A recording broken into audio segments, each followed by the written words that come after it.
to another matter of foreign policy. Cuba is under new and intense pressures to make a deal with the United States as the island is facing one of its most severe economic crises in decades. Officials there are reporting also an island-wide blackout following a weekend that saw a rare and forcible protest.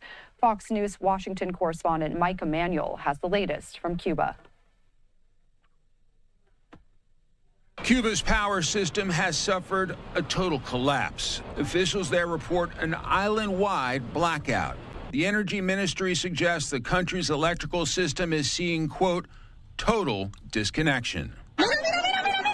Protests are growing in the island nation, demonstrators venting anger about poor living conditions.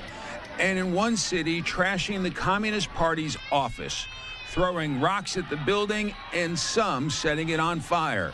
President Trump sees this unrest as an opportunity. I do believe I'll be having the honor of taking Cuba.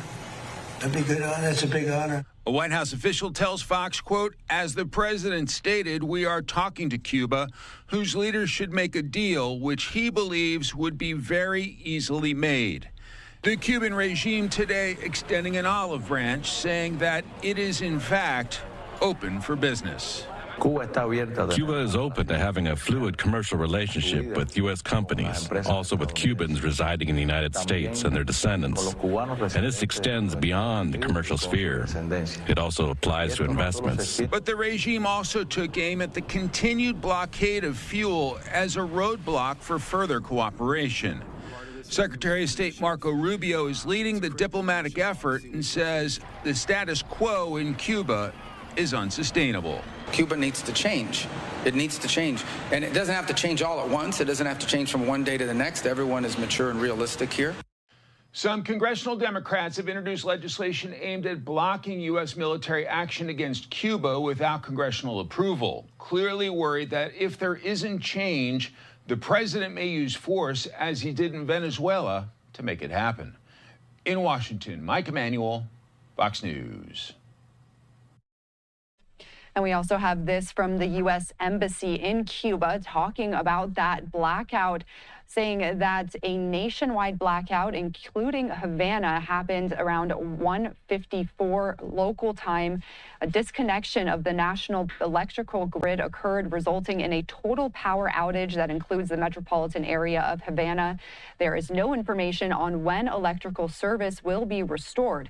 Cuba's national electrical grid is increasingly unstable and unscheduled power outages are prolonged and a daily occurrence throughout the country, including Havana. These outages affect water supply, lighting, refrigeration, and communications. Take precautions by conserving fuel, water, food, and your mobile phone charge, and prepare for significant disruptions.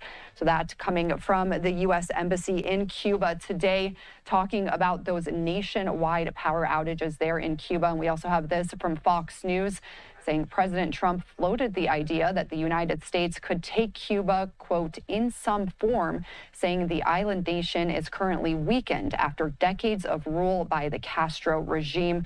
The U.S. and Cuba talks also continuing as the island is dealing with those blackouts, as you just heard.